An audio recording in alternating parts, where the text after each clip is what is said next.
Want to bring in now former Obama campaign foreign policy advisor and former State Department official David Tafuri. David, it's good to see you. Thanks for being here. Thanks for having me. David, is this more about Russia trying to boost its own war effort or more of an incentive to keep Iran on Russia's side?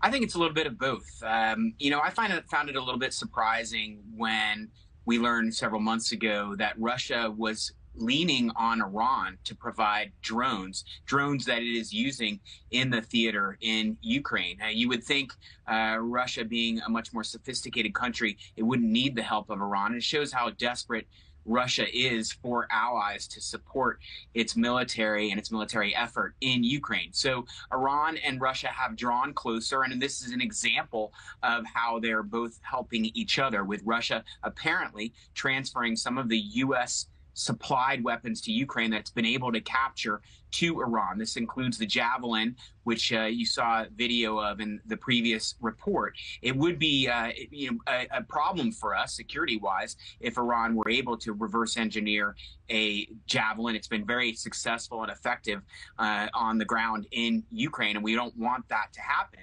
But some of that is inevitable given Russia's interests. What is important also, though, is that you heard Colin Call in the previous segment talk about how he does not believe that the Ukrainians have transferred any weapons to the black market or elsewhere. So Ukraine is doing its best to keep track of all the U.S. supplied weapons. That was Colin Call from the Pentagon saying that.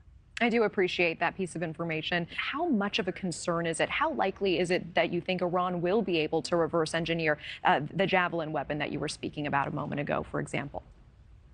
Who knows? Who knows what capability Iran already has? I mean, obviously, Iran is very, very focused on developing its conventional weapons. It has been effective in developing drones that obviously have been useful to Russia, unfortunately, in Ukraine. It is also using those drones in the Middle East, notably, including in places like Iraq and even Saudi Arabia. So it's able to engage in provocations already. If it can reverse engineer some of these weapon systems, that would be problematic.